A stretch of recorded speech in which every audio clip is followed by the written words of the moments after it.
Hello students, मैं Amit CSC department से। आज हम लोग देखेंगे फंक्शनल डिपेंडेंसी।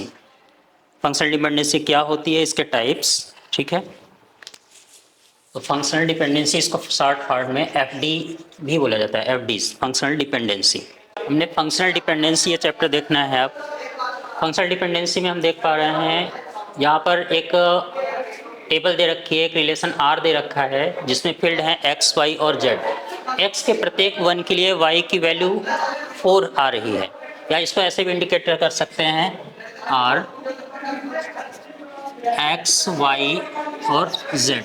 ये तीन तो आप रिलेशनल डायग्राम में लिखते ही थे। यहाँ पर एक्स की वैल्यू क्या है, 1 है 2 है या जैसा भी है। वाई की वैल्यूज क्या हैं, 4 4 6 या जो सो ऑन। जेड 2 3 3 या एटसेट्रा। अब हर एक वन के लिए इसकी वैल्यू 4, यानी कि y किस पर डिपेंड हो रहा है, x पर डिपेंड हो रहा है। इसे इस तरीके से इंडिकेट करते हैं। पढ़ते कैसे हैं, x डिटरमाइन y या y डिपेंड ऑन x। ठीक है, हम देखेंगे types of functional dependencies. Types of functional dependencies में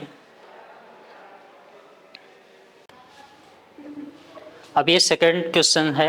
यहाँ पर देखिए वैल्यूज वैसे ही दे रखी है, रिलेशन आर दे रखा है ए बी सी डी ई तक।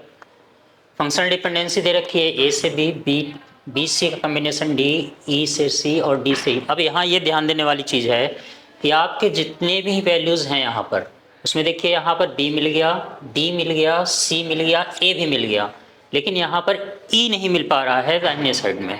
तो इसमें देखिए अगर आप सिंगल वैल्यू निकालते हैं ए की, तो ए से हम सभी को नहीं प्राप्त कर सकते। जैसे ए से ए तो आ ही जाएगा, बी आ गया, ए बी से कुछ और मिल सकता है, नहीं मिल सकता है। ठीक है, अगर हम ई देखें, ई को डिफाइन कर दें, यानी कि हम इसमें कॉम्बिनेशन में ए ई लगा दें। अब क्या क्या मिल जाएगा, ए से चूंकि ए तो मिल ही रहा था, ए से बी मिल रहा था, ई से क्या मिल रहा है, सी मिल जा रहा है। ठीक है, और चूंकि बी सी से डी आ जा रहा है, बी और सी से डी आ जा रहा है, और डी से ए भी मिल जा रहा है, डी से ए प्रैक्टिकल मिल गया, तो ए बी सी डी, और ई से तो ई आ ही जाएगा, तो ये चारों आ जा रहे हैं। यानी कि जब भी ऐसा केस हो कि इस साइड में आपका कोई कैंडिडेट की ना मिल पाए, कोई जो है वैल्यू ना हो, तो वो आपके कैंडिडेट की में इन्वॉल्व होनी जरूरी है। जैसे यहाँ पर देखिए इस साइड में कहीं भी ई वाली वैल्यू नहीं थी, तो ई मस्ट भी रहेगा ही रहेगा आपके कैंडिडेट में। तो अब ए ई एक आपकी कैंडिडेट की हो गई। सेकंड कैंडिडेट की फाइंड आउट करने की कोशिश करते हैं। क्या बी कैंडिडेट की है, तो सिंगल बी तो होगा नहीं, तो बी और ई का कॉम्बिनेशन देखते हैं।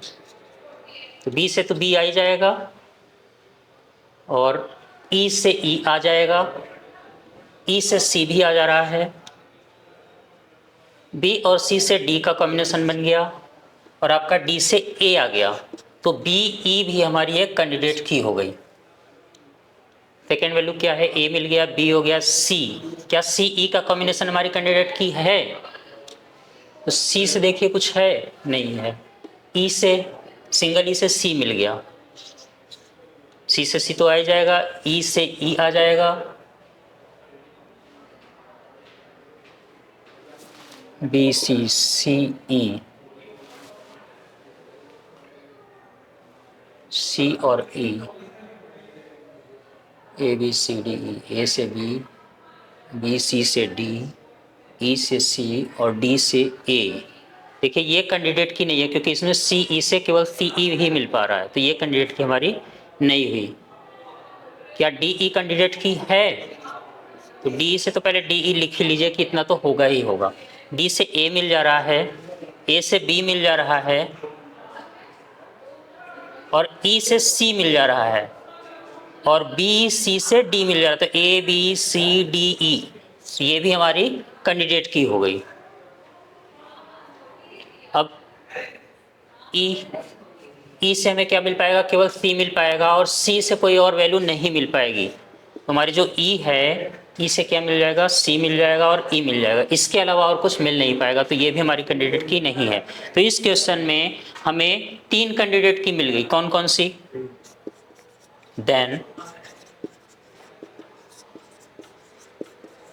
कैंडिडेट्स कीज और AE, BE एंड DE। ये हमारा आंसर हो गया इसका। देखिए दूसरे टाइप के ऐसे क्वेश्चंस पूछ सकता है। यहाँ इक्वलिटी फंक्शनल डिपेंडेंसी आपको दो दे रखेगी और वहाँ पूछ लेगा कि ये दोनों फंक्शनल डिपेंडेंसी जो दी गई हैं वो इक्विवेलेंट हैं या नहीं। जैसे रिलेशनल मॉडल दे रखा है, ABCD यहाँ दे रखा है एंड FD's की वैल्यू F1 दे रखा है, पहली functional dependency. A determine C, C determine B, B determine D। और F2 से सेकेंड आपका फंक्शनल डिपेंडेंसी F2 दे रखा है, A determine BD, C determine AD and B determine C। और पूछ रहा है आर दे इक्विवेलेंट। तो इक्विवेलेंट निकालने के लिए हम पहले F1 और F2 को पैरेलल में लिख लेंगे। F1 की वैल्यू, F2 की वैल्यू। F1 में क्या क्या दे रखा है, A determine C, B determine D and C determine B। F2 के वैल्यूज क्या दे रखा है, A determine BD, B determine C और C डिटरमाइन AD। अब क्या निकालना है, इसको इक्विवेलेंट निकालना है। प्रोसेस क्या है, F2 कवर F1, F2 का वैल्यूज रख देंगे और F2 की वैल्यू यहाँ रखेंगे और F1 से कवर करते चले जाएंगे। तो क्या है, A B C तीनों पहले लिख लीजिए और अब इसके पावर यूज करनी है। तो एक A से A तो निकल ही जाएगा, क्या दे रखा है, A से B और D मिल जाएगा, हमें B और D मिल जाएगा। अब देखिए यहाँ B और D आ गया तो B से हमें C भी मिल पा रहा है और चूंकि C आ गया तो AD मिल जाएगा। तो AD तो पहले से ही है तो ये हो गया ओके। B से क्या मिल पाएगा, B से तो B मिल ही जाता है, B से क्या मिल पा रहा है, C मिल पा रहा है, ठीक है। और साथ ही C से AD मिल जा रहा है तो यहाँ हम A और D लिख लेंगे। सभी वैल्यूज़ यहाँ भी आ गई हैं, A से BD मिल ही रहा है, A से B और D ये भी मिल गया। C से क्या मिल पा रहा है, C से देख रहे हैं C तो आ ही जाएगा और साथ में A और D आ रहा है, A और D। और A से जानते हैं B और D आ रहा है तो D की वैल्यू तो लिख चुके हैं, यहाँ हमने लिख लिया B। कंप्लीट हो गया, ठीक। अब इस साइड में देखते हैं, इस साइड में हमें निकालना पड़ेगा F1 कवर F2। अब इसमें क्या यूज़ करेंगे, इसका वैल्यूज़ यानी A B C यहाँ लिख लिए। अब इसकी पावर का यूज़ करना है तो A से तो A मिल जाएगा, साथ में क्या मिल रहा है, C मिल रहा है, ठीक है। C से क्या मिल पा रहा है, B मिल पा रहा है और B से क्या मिल जा रहा है, D मिल जा रहा है। अब B से क्या देखते हैं, B से हमें B तो मिल ही जाएगा, साथ में क्या मिल रहा है, D मिल रहा है। अब D से कोई और वैल्यू हमें प्राप्त नहीं होगा, यानी B और D के कॉम्बिनेशन के अलावा और कुछ भी मिल नहीं पा रहा है तो इसको ऐसे ही रहने देंगे। C से क्या मिल जाएगा, C मिल जाएगा। C से देख रहे हैं B मिल पा रहा है तो B लिख दिए। B से D मिल जा रहा है और कोई वैल्यू C B D, यहाँ A नहीं मिलेगा। तो ये हो गया F1 कवर्स F2। अब इन दोनों को कंपेयर करेंगे, क्या ये दोनों इक्विवेलेंट हैं। अगर इक्विवेलेंट नहीं होंगे तो आपका जो आंसर आएगा ये आएगा कि both FDs are not equal, ठीक है। तो यहाँ हम लिख लेंगे so both FDs functional dependency are not equal, not equivalent.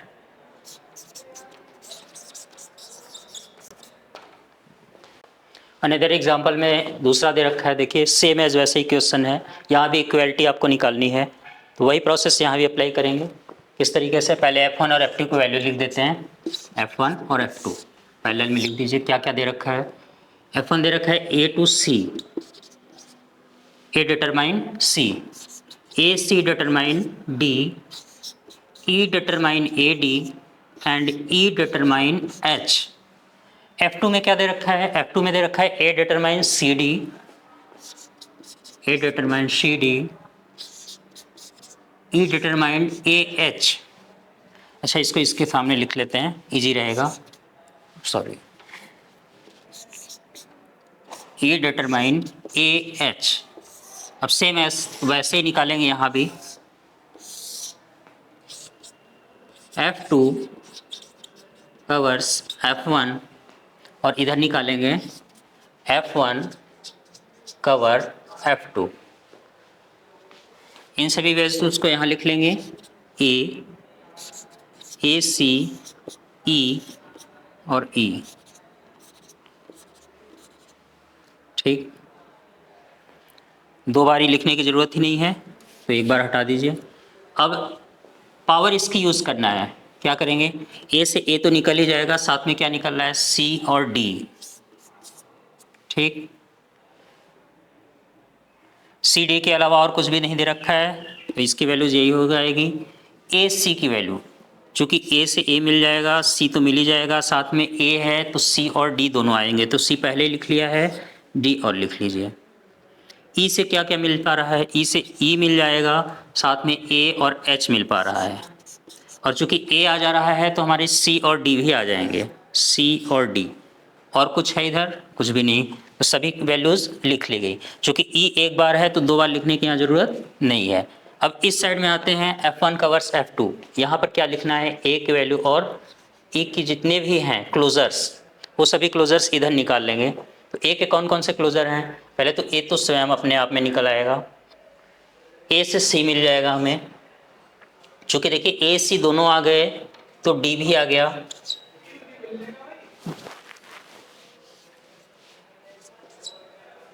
ठीक है, ई है ही नहीं तो इन सबको छोड़ दीजिए। अब आते हैं ई के वैल्यूज, ई में क्या क्या मिल पा रहा है, ए और डी मिल जा रहा है, ए मिल गया, डी मिल गया, साथ में ई तो मिल ही जाएगा, और ई है तो एच भी आ जा रहा है, ठीक, और ए है तो हमारा सी भी आ जाएगा, ठीक है, ए सी है तो डी आ गया, डी आ चुका है, ठीक। अब इतना ये प्रोसेस हो गया। अब इनको कंपेयर करिए कि दोनों इक्विवेलेंट हैं या नहीं है। ए की वैल्यू देखो यहाँ मिल रही है हमें, ए का क्लोजर क्या मिल रहा है, ए सी डी, इधर भी ए का क्लोजर ए सी डी मिल रहा है, ई का closure A D E H और सी की वैल्यू, इधर भी ए डी ई एच और सी, ठीक है।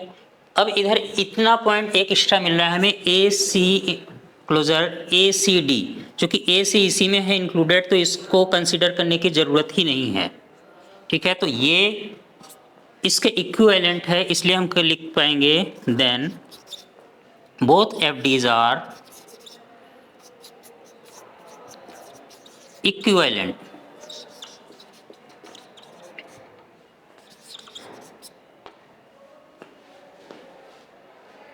ठीक है, क्योंकि ये एफ डी जो आपने निकाला है F1 क्लोजर F2 और F2 क्लोजर F1 दोनों इक्वल हैं, इसलिए आपके ये इक्वल हो गए। तो हमने दोनों देख लिया, एक नॉट इक्वल का एग्जांपल देख लिया, एक इक्वल का एग्जांपल देख लिया। ऐसे निकलना है, F1 के क्लोजर्स निकाल रख देंगे और F2 की पावर यूज़ करनी है।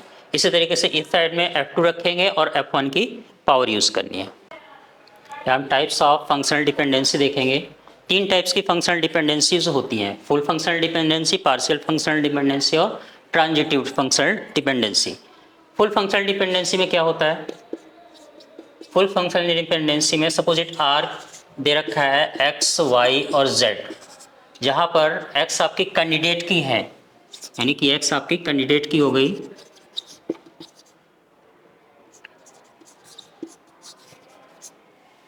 क्योंकि एक्स आपके प्राइम की भी हो गई, और जबकि वाई और जेड नॉन प्राइम की हो गए, ठीक है, और एक्स डिटरमाइन वाई।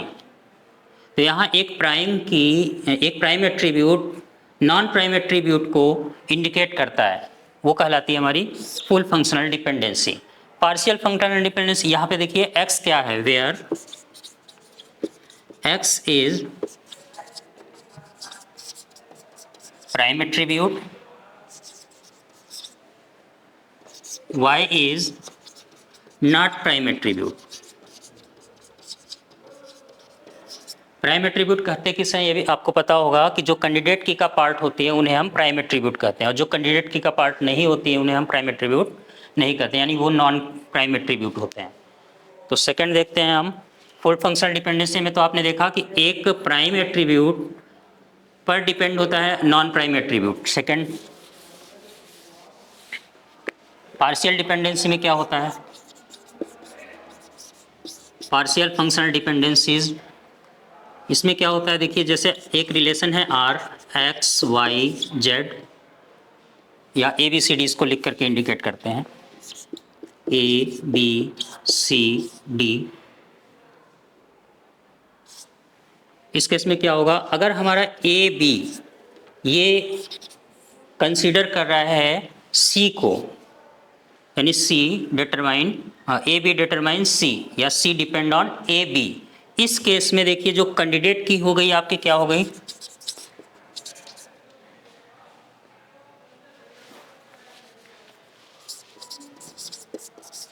कैंडिडेट की है ए बी, यानी ए हो गया हमारा प्राइम एट्रीब्यूट,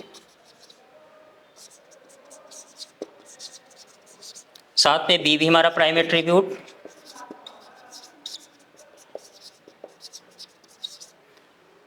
सी और डी ये सब नॉन प्राइम एट्रीब्यूट हो गए।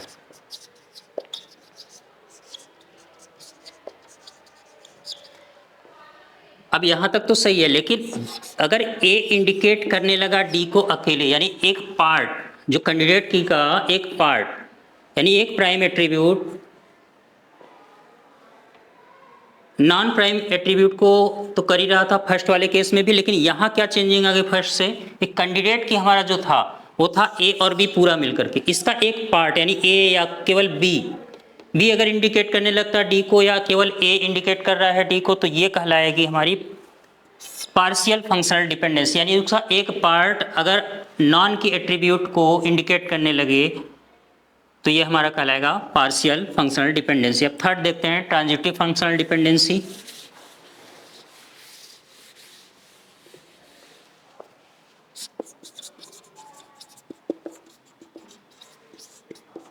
ट्रांजिटिव फंक्शनल डिपेंडेंसी में अगर हमारा रिलेशन एक आर है, A B C D E, suppose it A indicate कर रहा है बी को, यानी कि ए हमारा पार्शियल कैंडिडेट की हो गया, ए इज कैंडिडेट की, और सब हमारे नॉन कैंडिडेट की हैं, नॉन प्राइम एट्रीब्यूट्स हैं जो। अब देखिए ए इंडिकेट कर रहा है ए कैंडिडेट की है हमारी, लेकिन यहाँ पर बी जो कि नॉन प्राइम एट्रीब्यूट है, B is non prime attribute, यही इंडिकेट करने लगे किसी थर्ड को, तीसरे एट्रीब्यूट को, जहां पर सी इज नॉन प्राइम एट्रीब्यूट, यानी एक नॉन प्राइम एट्रीब्यूट किसी अदर नॉन प्राइम एट्रीब्यूट को इंडिकेट करने लगे, तो ये कंडीशन कहलाएगी ट्रांजिटिव फंक्शनल डिपेंडेंसी। तो आपने तीनों देख लिया। पहले वाले में क्या हो रहा था, एक प्राइम एट्रीब्यूट जो कि कैंडिडेट की थी उसी पर डिपेंड था, नॉन प्राइम एट्रीब्यूट, जबकि पैरेलल वाले में क्या हो रहा था, पार्शियल फंक्शनल डिपेंडेंसी में कैंडिडेट की का एक पार्ट, यानी अगर कैंडिडेट की हमारी एक से अधिक फील्ड को मिला करके बनी हुई है, तो उसमें से उसका एक पार्ट किसी दूसरे को डिपेंड करवाने लगा था, तो वहाँ पर हमारी पार्शियल कैंडिडेट की थी। और ट्रांजिटिव में क्या था, ट्रांजिटिव में था कि नॉन प्राइम एट्रीब्यूट किसी अदर नॉन प्राइम एट्रीब्यूट को इंडिकेट करने लगते थे। ऐसे अगर कहा जाए R A B C D, suppose it इतना है,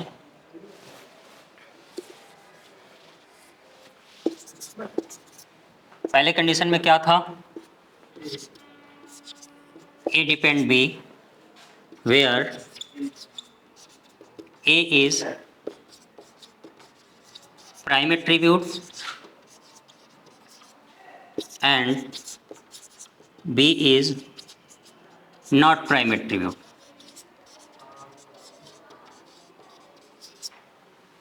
सेकंड कंडीशन में क्या था, सेकंड कंडीशन में भी ए बी सी डी अगर ये चार पार्ट बने हैं रिलेशनल अलजेब्रा में, तो ए बी मिल करके किसी अदर को डिपेंड कर रहे हैं, जैसे ए बी इंडिकेट डी या सी जैसा भी हो। अब इसका एक पार्ट निकल करके यानी बी इंडिकेट करने लगे सी को, तो कैंडिडेट की हमारी ए बी है, ए बी इज कैंडिडेट की,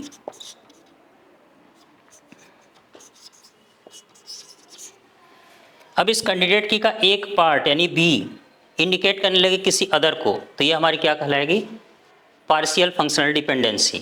और थर्ड के केस में क्या है, थर्ड के केस में है अगर हमारा relational A B C D चार इंडिकेट कर रहा है, तो यहाँ पर ट्रांजिटिव में होगा ए इंडिकेट बी, यानी कि ए हमारी कैंडिडेट की है, ए इज कैंडिडेट की, अब ये जो बी है जो नॉन प्राइम एट्रीब्यूट है वही किसी अदर नॉन प्राइम एट्रीब्यूट को इंडिकेट करने लगे, जैसे डी को करने लगा, तो यानी कि नॉन प्राइम एट्रीब्यूट